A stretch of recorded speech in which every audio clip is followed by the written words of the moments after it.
Bapak, Ibu, dan saudara sekalian, firman Tuhan akan kita renungkan dari Galatia 1 ayat 15 dan 16 demikian. Tetapi waktu Ia yang telah memilih aku sejak kandungan ibuku dan memanggil aku oleh kasih karunia-Nya, berkenan menyatakan anaknya di dalam aku, supaya aku memberitakan Dia di antara bangsa-bangsa bukan Yahudi, maka sesaat pun aku tidak minta pertimbangan kepada manusia.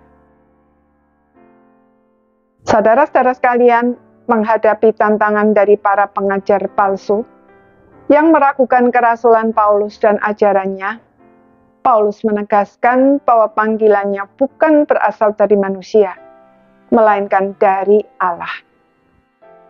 Dan bahwa panggilan tersebut tidak terjadi secara tiba-tiba, melainkan sejak dia masih berada di dalam rahim.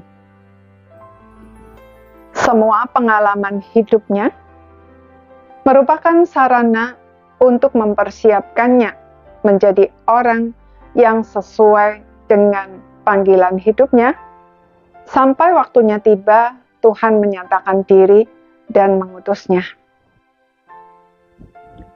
Kelahirannya sebagai warga negara Roma dan kehidupannya sebagai orang Yahudi dan sebagai murid Gamaliel yang tekun mempelajari Taurat serta melakukannya dengan ketaatan yang nyaris sempurna itu merupakan persiapan untuk menerima dan menjalani panggilannya sebagai pemberita Injil khusus bagi orang-orang bukan Yahudi.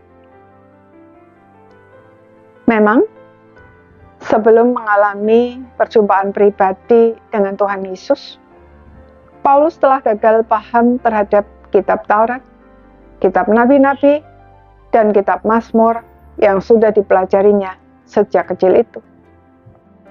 Tetapi bukan berarti semuanya itu sia-sia.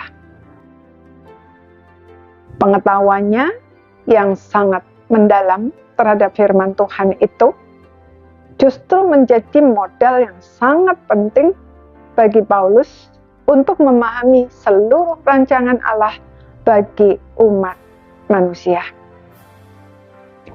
Itulah sebabnya ketika Roh Kudus menyingkapkan kebenaran, Paulus dapat segera memahaminya. Pola pikirnya pun diubahkan sehingga Paulus bisa menjadi pemberita firman Tuhan yang efektif. Saudara, seperti Paulus, kita semua diciptakan secara unik untuk menjadi bagian dari proyek Tuhan yang maha besar bagi dunia ini. Semua pengalaman hidup kita sejak kita dilahirkan merupakan persiapan untuk itu. Karena itu, mari kita renungkan apa yang telah Tuhan perbuat dalam seluruh hidup kita sampai saat ini. Mari kita mohon Tuhan membuka mata kita untuk melihat apa kaitan semua itu dengan rancangan uniknya bagi hidup kita. Mari kita ikuti pimpinannya dan melakukan semua yang diperintahkannya dengan taat dan setia.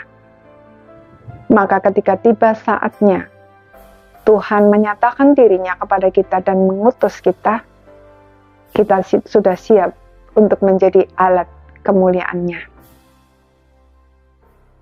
Amin.